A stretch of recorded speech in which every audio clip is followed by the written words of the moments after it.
Welcome back to VRT commentary rock stars. இன்னைக்கு நம்ம பார்க்க போறது Solo Leveling episode 5. Wake up to reality. 内葉サスケ俺は波風湊内葉イタチ渦巻ナルト内葉マドラだ Nothing ever goes as planned in this accursed world.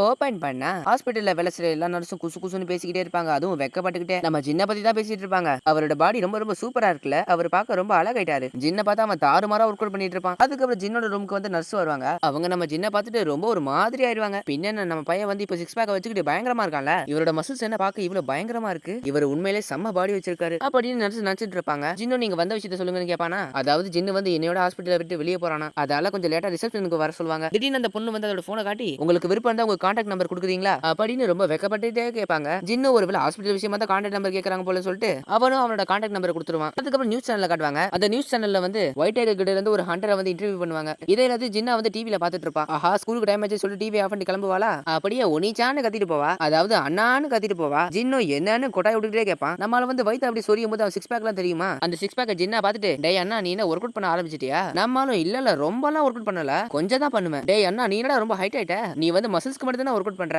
ஆனா எப்படி height ஆன, பசங்க பெரிய ஆள் ஆகும்போது அவங்க ரொம்ப ஹைட் ஆயிடுவாங்களாம் அப்படின்னு இழிச்சுக்கிட்டே சொல்லுவா. அதுக்கப்புறம் ஸ்கூலுக்கும் கிளம்புவாளா. நம்ம ஆளு ஜின்னாவோட பேக்கை பிடிச்சி இந்த கொடையை மறந்துட்டேன் அப்படின்னு சொல்லிட்டு ஜின்னாவை ஸ்கூலுக்கு அனுப்பிச்சு விட்டுருவான். டெய்லி மிஷின்ல பார்த்தா நம்ம ஆள் எல்லாத்தையும் முடிச்சுட்டு அந்த 10 கிலோமீட்டர் ஓடுறதை தவிர அதை லேட்டா பாத்துக்கலாம்னு விட்டுருவான். இந்த எல்லா கோலையும் முடிக்கிறதால என் மசில்ஸ் எல்லாம் ரொம்ப பெருசாயிடுச்சு, கொஞ்சம் விட்டா கொஞ்ச நாள் பாடி பில்டர் ஆயிடுவான் போலயே அப்படின்னு நினைச்சு சிரிச்சுக்கிட்டு சிஸ்டம்ல அவனோட ப்ரொஃபைல பாப்பான். என்னோட நிறைய எபிலிட்டிக்கு நான் பாயிண்ட் ஏத்தணுமே, ஆனா எந்த எபிலிட்டிக்கு என்னோட பாயிண்ட்ஸ் கொடுக்கலாம், மசில் ஸ்ட்ரென்த் ஏத்துனாதான் எதிரி அடிச்சா நல்லா டேமேஜ் வரும், ஒருவேளை என் அட்டாக் வந்து எதிரி மேல ரீச் ஆகலாம் நான் என்ன பண்றது, அப்படி பார்க்கும்போது எனக்கு ஸ்பீடு ரொம்ப முக்கியம், என்கிட்ட பிசிக்கல் ஸ்ட்ரென்த் இருக்கு, சென்ஸ் பண்றது கூட ரொம்ப முக்கியம் தான், புத்திசாலித்தனமும் ரொம்ப ரொம்ப முக்கியம். ஜின்னு நல்லா யோசிச்சு பார்த்துட்டு ஒரு வழியா நான் முடிவு பண்ணிட்டேன் அப்படின்னு சொல்லிட்டு ஸ்பீடுக்கும் சென்ஸுக்கும் பாயிண்ட்ஸ் கொடுத்துருவான். அவ்வளவுதான் ஒரு வேலை பண்ணியாச்சு. அதுக்கப்புறம் திடீர்னு போன் அடிக்கும். யாரு போன் அடிச்சிருக்கான்னு பார்த்தா வீட்டோட ஹவுஸ் ஓனர். ஒய் என்றால் நம்ம பையன் வந்து வீட்டு வாடகை கட்டலன்னு போன் அடிச்சு ஞாபகப்படுத்துறாங்க. ஜின்னு நான் இப்பதான் ஹாஸ்பிட்டல்ல இருந்து வந்தேன், சீக்கிரமா வாடகை கொடுத்துன்னு சொல்லிட்டு போன் வச்சிருவான். எனக்கே இப்ப சரியா புரியல, நான் ஒரு வேலை செகண்ட் அவேக்கன் பண்ணிட்டேனா இல்லையான்னு. ஆனா நான் இப்ப முன்ன மாதிரி இல்ல, இப்ப நான் உடனே நிறைய பணம் சம்பாதிச்சாகணும், அப்படின்னா நான் ஹை ரேங்க் டென்ஷன் கேட்ல தான் போகணும். ஆனா நான் ஒரு ரேங்க் கட்டன்றதால என்ன வந்து ஹை ரேங்க் டென்ஷன் கேட்ல சேர்க்க மாட்டாங்க. ஆனா நான் முடிஞ்ச அளவுக்கு எல்லா டென்ஷனையும் கிளியர் பண்ணி என்னோட ரேங்க் வந்து நான் இன்க்ரீஸ் பண்ணனா என்னால நிறைய பணம் சம்பாதிக்க முடியும். ஆனா நான் இப்படி திடீர்னு ரொம்ப பவர்ஃபுல்லானது யாருக்கா தெரிஞ்சது நிலைமை ரொம்ப மோசமாயிரும். ஏன்னா செகண்ட் அவேக்கன்றது ரொம்ப ரொம்ப ரேர். நான் வந்து ஸ்ட்ராங் ஆயிட்டே போறேன்னு எல்லாருக்கும் தெரிஞ்சா எல்லாரோட பார்வையும் ஏன் மேல தான் இருக்கும். அதுக்கப்புறம் நான் செகண்ட் அவேக்கன் ஆயிருக்கேன்னு எல்லாரும் கண்டுபிடிச்சிருவாங்க. அதுக்கப்புறம் பிரஸ் மீடியான்னு என்ன இன்டர்வியூ எடுத்து சாப்பிடுச்சிருவாங்க. இப்படி எல்லாம் நடந்துடவே கூடாது. நான் வந்து கண்டிப்பா என்ன பாதுகாத்துக்கிட்டே ஆகணும். அது மட்டும் இல்லாம என்னோட உண்மையான பவர் என்னன்னு நான் தெரிஞ்சுக்கிட்டே ஆகும். அதுக்கப்புறமே பார்த்தா அவன் எங்கேயோ ஓட ஆரம்பிச்சிருவான். 10 கிலோமீட்டர் ரன்னிங்கும் ஃபினிஷ் பண்ணிடுவான். அதுக்கப்புறம் நான் தெரியுது நம்ம பையன் வந்து இங்க ஒரு ரைடுக்கு வந்திருக்கான். அதுக்கப்புறம் இந்த ரைடோட டீம்லாம் வருவாங்க. இவரோட பேர் வந்து உக்கியோ ஹயாட்டோ. அதுக்கப்புறம் ஜின்னு அவளை இன்ட்ரோடியூஸ் பண்ணிப்பாங்க. அப்ப ஹயாட்டோக்கு பின்னாடி இருக்கவனும் ஹே எனக்கு இவரை நல்லாவே தெரியும், இவர் ரொம்ப ஃபேமஸான ஆளு, இவரோட நிக்நேம் கூட ஏதோ ஒரு வீக்கஸ்ட் ஹண்டர் தான் வரும் அப்படின்னு ஜின்ன பிடிச்சி ஓட்டுவானுங்க. ஹயாட்டோவை இவனுங்களை மன்னிச்சிருங்க, இவனுங்க வந்து அப்படிதான் ஜின்னும் பரவாயில்ல நான் ஈரங்க தானே. இப்போ வந்து இவங்க எல்லாருமே கிளாஸ் சி டஞ்சனுக்குள்ள போறாங்க. இந்த டஞ்சனுக்குள்ள போனா கண்டிப்பா ஒரு 8 பேர்கிட்டே இருக்கணும். அது மட்டும் இல்லாம அந்த 8 பேர்ல பாதி பேர் சீராங் கண்டஸா தான் இருக்கணும். இந்த வேலையை முடிச்சா ஜின்னுக்கு வந்து 20 மில்லியன் கூட ஏதாவது காசு தராங்க. ஜின்னு அவங்க டீமை எல்லாரையும் சென்ஸ் பண்ணி பாப்பானா. சென்ஸ் பண்ணதுல இந்த டீம்ல வந்து 4 சீராங் கண்டஸ் இருக்காங்க, 2 டி ரேங்க் கண்டஸ் இருக்காங்க. இப்போ ஜின்னு என்ன பண்ணனும்னா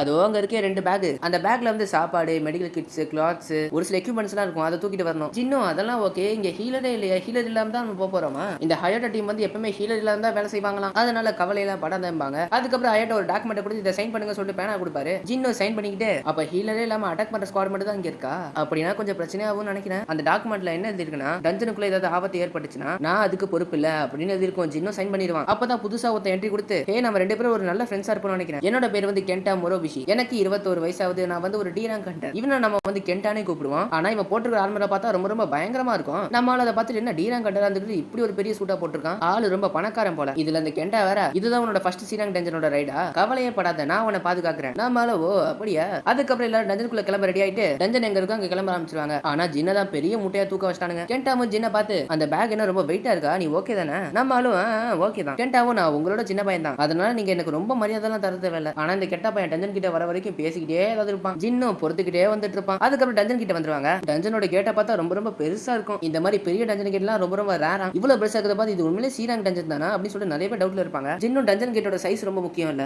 ஒரு டஞ்சன் கேட்ல இருந்து நிறைய மேஜிக் வெளியே லீக் ஆச்சுன்னா எந்த அளவுக்கு மேஜிக் லீக் ஆகும்னு சொல்லிட்டு முதல்ல மெஷர் பண்ணி பார்ப்பாங்க. எந்த அளவுக்கு மேஜிக் லீக் ஆயிருக்கோ அந்த அளவுக்கு தான் ரேங்க் வைப்பாங்க. ஒரு டஞ்சன் கேட்ல இருந்து நிறைய மேஜிக் லீக் ஆச்சுன்னா அந்த டஞ்சன் கேட் கண்டிப்பா ஏ இல்ல பி தான் இருக்கும். ஒருவேளை கம்மியான மேஜிக் வந்துன்னா அது சி இல்ல டி தான் இருக்கும். ஜின்னு இவ்வளவு சொல்றத பார்த்துட்டு கெண்டாவும் ஐயோ உங்களுக்கு என்ன இவ்வளவு விஷயம் தெரிஞ்சிருக்கு, நீங்க உண்மையிலே ரொம்ப புத்திசாலி தான் போங்க, சொல்லுவாங்க இதெல்லாம் நான் ஹண்டரோட ஹிஸ்டரியில இருந்து படிச்சேன் ஜின்னு மனசுக்குள்ள. ஆனா இது வரைக்கும் நான் சீராங்க்ல இருக்கிற டென்ஷனுக்குள்ள போனதே இல்ல. அதுக்கப்புறம் எல்லாரும் உள்ள கிளம்பிடுவாங்க.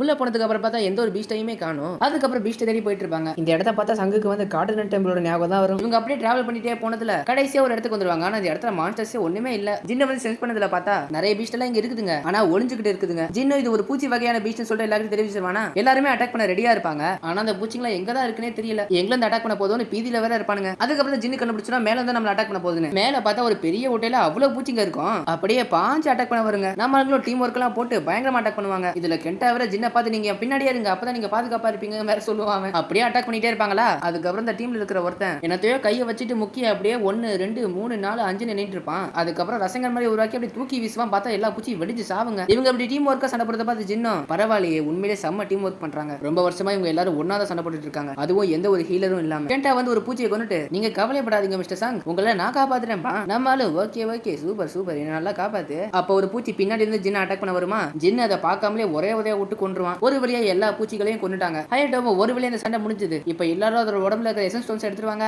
இதோ போறோம்னு சொல்லிட்டு எல்லாரும் எசன்ஸ் ஸ்டோன்ஸ் எடுக்க போயிருவாங்க. ஹையர்டோவோ ஜின்னு கிட்ட வந்து ஆமா அந்த பூச்சிங்களா மேலதான் இருக்குன்னு எப்படி கண்டுபிடிச்சா. ஒண்ணும் இல்ல சும்மா சென்ஸ் பண்ணி பார்த்தேன். உன் சென்ஸ் உண்மையிலே ரொம்ப ரொம்ப ஷார்ப் தான்ப்பா. செத்து போன பூச்சிங்களை பார்த்தா அதுங்க ஏற்கனவே அடிமை நம்ம தான் கிடக்குதுங்க. இந்த காயம் கண்டிப்பா ஒரு பயங்கரமான பீஸ்ட் கிட்ட தான் வந்திருக்குதுங்க. ஹையர்டோவோ அப்ப பவர்ஃபுல்லான பீஸ்டா தான் இருக்குன்னு சொல்லிட்டு முறைச்சிட்டே இருப்பாரு. அப்ப கெண்டா ஜின்னு கிட்ட வந்து மிஸ்டர் ஜின் நீங்க என்ன பாத்தீங்களா நான் ஒரு மான்ஸ்டரை கொண்டுட்டேன். ஜின்னு ஓ அப்படியா ரொம்ப பிரமாதம். ஆமா கெண்டா இந்த ஸ்வாட் இந்த ஷீல்டு உன்னோட தான். கெண்டாவும் ஆமா என்னோட தான். இது என்னோட ஃபர்ஸ்ட் ரைடுன்றதால எங்க அப்பா எனக்கு வாங்கி கொடுத்தாரு. ஜின்னு ஹையர்டோவோ டவுட்டாவே பாத்துக்கிட்டே ஓ அப்படியா அப்ப நீ கண்டிப்பா ஜாக்கிரதையா இருந்தாகணும். அதுக்கப்புறம் ஒயிட் டைகர்கள்ட்ட ட்ரைனிங் எடுத்து காட்டுறாங்க. அங்க இருக்கவங்க எல்லாம் ஒர்க் அவுட் பண்ணும்போது அப்ப டம்மு டும்மு டம்மு டும்மு சவுண்ட் கேட்கும். அந்த சவுண்டை பார்த்து ஒருத்த பயந்துட்டு எவனோட பாம கீமா வச்சுட்டானுங்களா இப்படி சவுண்ட் கேக்குது என்ன சவுண்ட் பார்த்து இந்த கில்ட் லீடர் வந்து ட்ரைனிங் எடுத்துட்டு இருக்காரு. சும்மா இல்ல இவர் ட்ரைனிங் பண்ணதே ஒரு பெரிய கல்லிலே ஓட்ட போட்டாரு. இதே வேலைக்கு அவர் சீக்கிரமா எடுத்துவாங்க சொல்லிட்டு கிளம்பிடுவாரு அவரும். அதுக்கப்புறம் நம்ம ஆளுங்களை காட்டுறாங்க. இவங்களும் அந்த பாஸ் தேடி போய்கிட்டே இருப்பாங்க. வர வழியில கெண்டாவும் ஜின்னுக்கிட்ட வந்து இதை கேட்டுட்டே இருப்பான். ஜின்னு அதுக்கு பதில் சொல்லிக்கிட்டே இருப்பான். அதுக்கப்புறம் ஜின்னு மனசுக்குள்ள மிஸ்டர் சாங் வந்து முன்னாடி என்னமோ சொல்லிருப்பாரு ஆனா நம்மளுக்கு அதை காட்டல. அது ஜின்னு யோசிச்சு பார்த்துட்டு எனக்கு என்னமோ இங்க ஒண்ணு சரியா படாத மாதிரி இருக்கு. அதுக்கப்புறம் போற வழியில ஒரு சில பூச்சியா கொண்டே போயிட்டு இருப்பாங்க. ஆனா ரொம்ப நேரமா நடந்தே போயிட்டு இருப்பாங்க. ஆனா பாச மட்டும் காணவே காணும். அதுக்கப்புறம் கொஞ்சம் முன்னாடி வந்தா தெரிஞ்சது நிறைய இந்த சிலந்தி வலை மாதிரி இருக்கும்.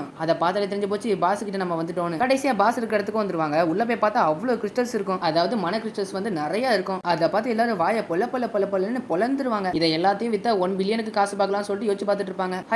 ஹையர்டோக்கு வந்து ஒரு அண்ணன் இருக்கான் போல. அவனை நினைச்சுக்கிட்டு நாங்க இவ்வளவு நாளா கஷ்டப்படுறது இப்பதான் எங்களுக்கு ஒரு பெரிய பரிசு கிடைச்சிருக்குன்னு அண்ணான்னு அப்படி சொல்லுவான். ஒரு வழியா அந்த அட்டாக் டீம் பெரிய டீம் ஆயிடுச்சு சகோதரா அப்படின்னு சொல்லி யோசிச்சு பார்த்துட்டு இருப்பானா. அப்ப கெண்டா வந்து ஜின்னு கிட்ட போயிட்டு ஜின்னு வந்து ஒரு டாக்குமெண்ட் சைன் பண்ணிருப்பானா. அந்த டாக்குமெண்ட் வந்து கெண்டா கேட்பானா. ஜின்னு கொடுத்துருவான். கெண்டா வந்து அந்த டாக்குமெண்ட் எடுத்துட்டு ஹையர்டோ கிட்ட போயிட்டு இது வந்து மிஸ்டர் ஜின்னோட கான்ட்ராக்ட். இந்த கிறிஸ்டல்ஸ் எல்லாத்தையும் டிவைட் பண்ணா அதுல 8% வந்து ஜின்னுக்கு நீங்க கொடுக்கணும். அதுக்கு ஹையர்டோவா கொடுத்துறேன் பிரச்சனையே இல்ல. ஆனா அதுக்கு முன்னாடி இந்த பாஸ் கொள்ளணும். பாஸ் கொண்டா தான் எல்லாமே கிடைக்கும். நல்ல வேளை இப்ப இந்த பாஸ் வந்து தூங்கிட்டு இருக்கு. இந்த டஞ்சன் பாஸ் வந்து கொண்டுட்டா 1 மணி நேரத்துல வந்து கேட் க்ளோஸ் ஆயிடும்ல. அந்த 1 மணி நேரத்துல இந்த கிறிஸ்டல்ஸ் எடுத்துட்டு போறது ரொம்ப ரொம்ப கஷ்டம். நம்ம அதிர்ஷ்டவசமா இந்த பாஸ் வந்து இப்ப தூங்கிட்டு இருக்கு. அதனால ஃபர்ஸ்ட் இந்த கிறிஸ்டல் எல்லாத்தையும் எடுத்துட்டு போயிட்டு அதுக்கப்புறம் இந்த பாஸ் முடிச்ச உடனே இந்த பாஸ் கொள்ளலாம் அப்படின்னு கெண்டா கிட்ட சொல்லிட்டு இந்த கிறிஸ்டல் எடுக்க போனா இந்த கிறிஸ்டல் எடுக்கிறதுக்கான எக்யூப்மெண்ட்ஸே கொண்டு வரல. அது அப்படியே கார்லயே இருக்கான். ஹையர்டோவோ கெண்டாவே ஜின்னியை பார்த்து நாங்க வேணா எல்லா எக்யூப்மெண்ட்ஸையும் கொண்டு வரோம். நீங்க 2 பேரும் இந்த இடத்த பாத்துக்கோங்க அப்படின்னு சொல்லிட்டு கெண்டாவே ஜின்னி இங்க விட்டுட்டு அவங்க அப்படியே கிளம்பிடுவாங்க. கெண்டாவும் ஜின்னு நானும் ரொம்ப லோ லெவலான ஹண்டர்ஸ். எங்க 2 பேரும் இந்த பாஸ் ரூம்ல தனியா விட்டு போறீங்க. ஹையர்டோவோ கவலைப்படாதீங்க. அந்த மான்ஸ்டர் வந்து இப்ப நல்லா தூங்கிட்டு இருக்கு. அது எந்திரிக்க கண்டிப்பா ரொம்ப நேரம் ஆகும். பத்தன பாருங்க சொல்லிட்டு அவரே அவர் டீமை கூட்டிட்டு வெளியே கிளம்பிடுவாரு. ஜின்னு மனசுக்குள்ள ரூல்ஸ் படி பார்த்தா சி கிளாஸ் டஞ்சனுக்குள்ள போனா கண்டிப்பா 8 பேராவது இருக்கணும். அவங்க டீம் மட்டுமே மொத்தம் 6 பேர் இருக்காங்க. என்னையும் கெண்டாவையும் சேர்த்தா மட்டும் தான் 8 ஆகும். இவங்க நிறைய வாட்டி சி கிளாஸ் டஞ்சனுக்குள்ள போயிருக்காங்க. ஆனா என்னதான் அத்தனை வாட்டியும் போயும் இவங்க எப்பவுமே 6 பேரா தான் இருக்காங்க. அது ஏன் அவ்வளவு ரைடு போனதுல 2 பேர் கூட கிடைக்கல.